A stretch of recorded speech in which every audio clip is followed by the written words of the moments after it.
Hey new listeners, Jennifer Sullivan on I Think With Art, a new and different true crime podcast. This is episode 1 of this first season, and I'm so excited to announce there will be a new podcast every other Friday. So a little bit of info before we start looking at our case and profile today. I originally wanted to create this podcast about art therapy and how it's used with criminals. Those who don't know what art therapy is it's a form of psychotherapy involving the encouragement of free self-expression through painting, drawing, or modeling, used as a remedial activity or an aid to diagnosis. So when we talk about a psychiatric diagnosis, there's so much more than what meets the eye, right? All of the criminals we will look at have been artists themselves at one point in their life. I am an artist, and I very quickly realized looking into these cases that there's so much story behind why they create what they create. Even serial killers a lot of the time think that their crime itself is a piece of their creation. I will be honest, I am obsessed with true crime. My poor husband listens to the morbid facts I spit out all the time.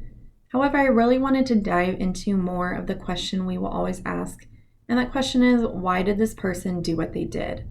And I can tell you, the more I looked into this, the more I realized how much backstory there is to each crime when it involves a criminal who is being given a diagnosis. So in these podcasts, not only will we go over the crime, but then we will be taking a much deeper look into these perpetrators' lives. And by doing a little digging, we can see a glimpse of possible whys to their crimes. Next, we will be looking at a professional diagnosis of the subject. Now, it's important to note that I am not a professional by any means, and none of the information I state should be used in a legal matter. Many of the things we will talk about do involve a lot on the topic of mental health, and I always encourage anyone to seek help when needed. I think it's a tool in a profession that is there for a reason, and it's something everyone struggles with. It's not something to be ashamed about. That being said, I think it is important to note that I did not create this podcast to promote empathy for these criminals. I will stay as factual as possible, and if empathy does arise in you, to each their own. Saving the best for last, we will be looking at a few pieces that these criminals have created. If on public record, I will be sharing an art therapy session with you and how it was used. I also soon discovered that these are hard to come by on the internet, so sometimes I'll be using tools that professionals have shared to have fun and try to analyze the art myself. These artworks are not my work, and they are only being used for the sole purpose of spreading awareness on the subject and sharing how professional psychiatrists use art to help diagnose a patient.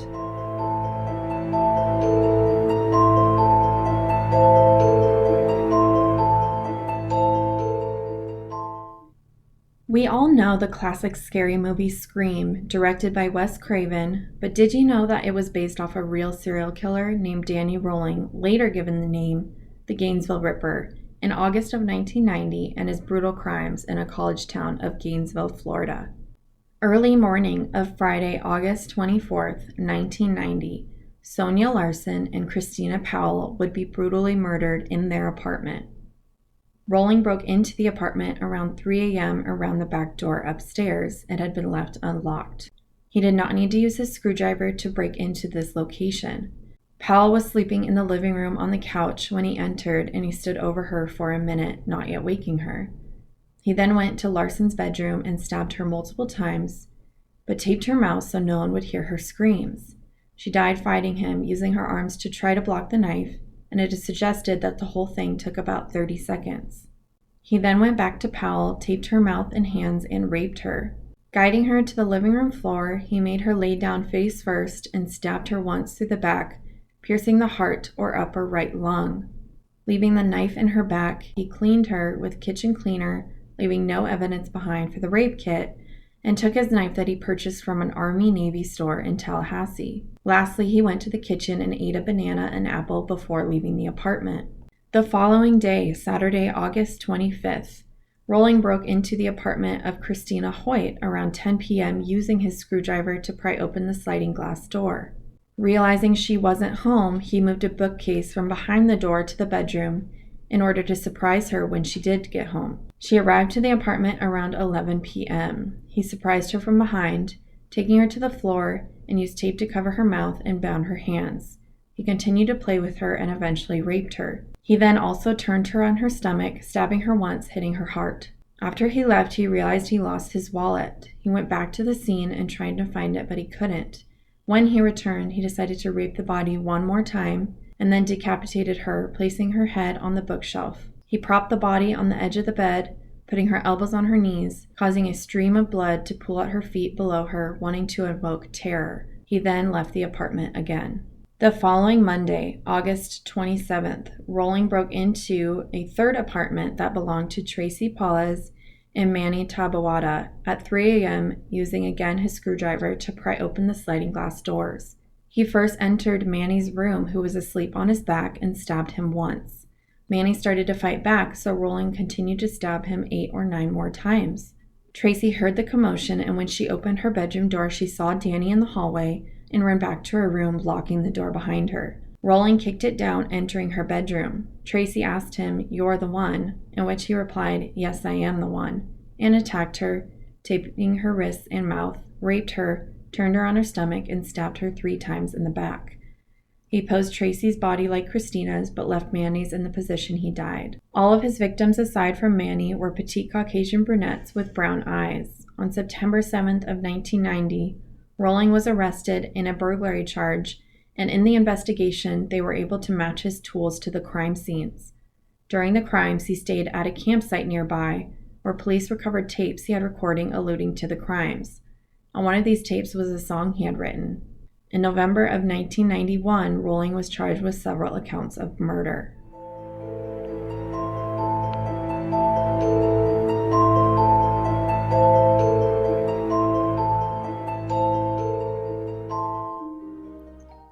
Now for some backstory. Danny Rolling was born in Louisiana on May 26 of 1954. What seemed like a normal childhood, having 2 parents married and a cop as a father, the abuse he experienced from a young age is suggested to contribute to the story of his adult life.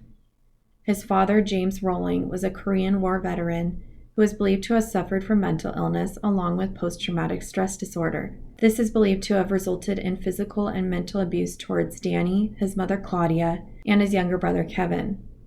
When Danny first learned to crawl, it was reported that his father kicked him because he didn't like the way he was crawling and thought he took up space. Throughout his childhood, his father would use verbal abuse towards Danny, making sure he felt unworthy and unwanted. It is important to note that James did not want children. Growing up, Danny's father would repetitively use a gun to threaten the family in the house.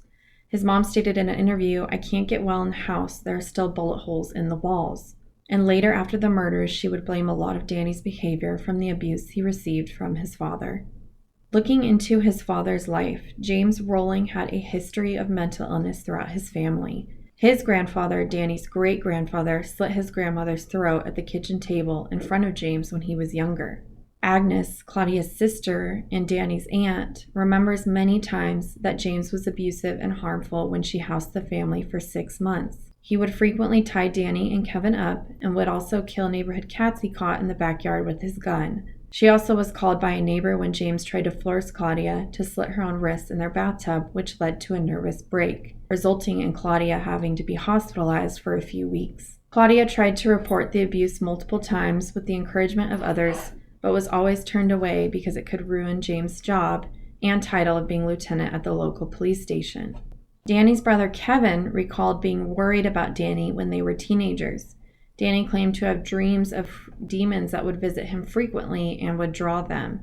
As boys, Danny always responded to his father's abuse with reason, whereas Kevin would quietly accept it, resulting in James acting with more aggression towards Danny. Danny recites his childhood and remembers receiving a guitar at the age of 15 as a Christmas present. He claims he remembered finding peace through music and art, and at this age he would purposely develop multiple personalities as means to escape the repetitive trauma surrounding him. Around this age is when he started watching other people by peeping through windows, which he would also do when choosing a victim during his crimes. He claimed it would help him imagine what it would be like to be part of their world and became addicted to watching people, mainly women, throughout his life. Later in adulthood, he himself enlisted in the U.S. Air Force. He was discharged early for drug use. After the Air Force, he moved in with his grandfather and started going to church. He married a woman named Omather Halko and had a daughter shortly after. In 2 years, she divorced him after problems in their marriage went south. On one account, Danny wouldn't go to work, so his wife O'Mather called his father and mother. His father James came to his room and straddled him, holding a knife to his throat. After the divorce, he got depressed and robbed a bank with an empty gun, claiming that he was hoping to be blown away or killed. He was not a social person and was unable to keep a steady job, working mainly here and there in food service. Once he sat down and had a meal with his mother. She recollects him looking up at one point, and everything about him had changed to a darker persona, his voice, his stare, and his representation of himself.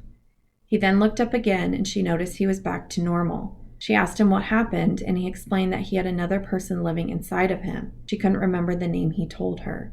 In May of 1990, Danny decided to be the one behind the gun and tried to kill his father after his father threatened to kill him yet again. He shot his father in the head, causing his father to lose an eye and ear, but survived. This was the last time before his murders that his mother Claudia saw him. On July 7, 1990, Rowling took a bus to Florida and acquired the name Michael Kennedy from one of his frequent burglaries. He took that on as a new persona while checking into a hotel and would begin watching his victims that would lead to the Gainesville murders. Dr. Harry Kropp was one of the psychiatrists that was asked to evaluate Danny in 1991 and diagnosed him with atypical psychosis. Atypical psychosis is when a patient displays symptoms that are clearly psychotic: hallucinations, delusions, thought broadcasting, disorganized thinking, or other bizarre behaviors. One of Danny's prison mates testified that Danny saw multiple visions of demons crawling on ceilings or behind curtains. During their sessions, Dr. Kropp found Danny competent, but he had scabs all over himself from picking, and he was having a hard time deciphering reality. Dr. Kropp was then called again to evaluate him under the Gainesville case. He saw Danny 8 times in a total of 22 hours. He stated that Danny experienced a lot of abuse from his father growing up and showed signs of hate and love for him. He also states that he showed positive signs when talking about his mother, but also signs of betrayal, suggesting that he was upset she didn't try to save him from his father growing up. In Dr. Kropp's opinion, he believed Danny grew up with a dysfunctional family filled with tension, secrecy, and little signs of genuine praise or affection. He said this leads children to be distrusting and manipulative.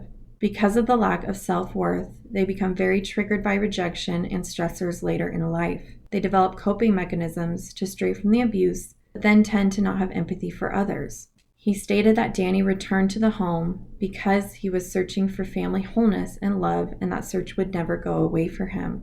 Altogether, Danny was diagnosed with 3 different personality disorders at this time.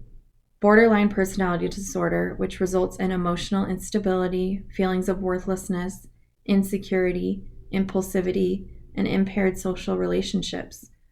The second disorder, antisocial personality disorder, is when the subject tends to lie, break laws, act impulsively, and lack regard for their own safety or the safety of others. And finally, personality disorder, which is a type of mental disorder in which you have a rigid and unhealthy pattern of thinking, functioning, and behaving. Along with these, he was also diagnosed with alcohol and substance abuse and paraphilia. In Dr. Kropp's opinion, Danny was aware of what he was doing when committing the murders. Danny states that in his subconscious mind, he believes that he needed to get revenge for all the things that had gone wrong in his life. Danny also explained 2 personalities he had, one named Enod and the other Gemini. He said they were demons and part of his spiritual world while being broken parts of his personality. Kropp stated that in their sessions, Danny never blamed his behavior and accepted responsibility. He stated he wanted fame from these murders and would be upset if his so-called story or interpretation of the crimes was interrupted. He wanted to be heard.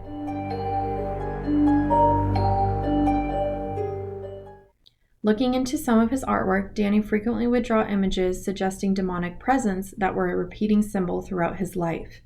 In a research paper called An Exploration of Trauma in the Artwork of Serial Killers by Kieran Haynes, professionals in the field of art therapy were given copies of Danny's artwork and were then analyzed using a questionnaire. Looking at the screen, you can see a public domain image of Danny Rowling's artwork to share as I share some of these analyzations.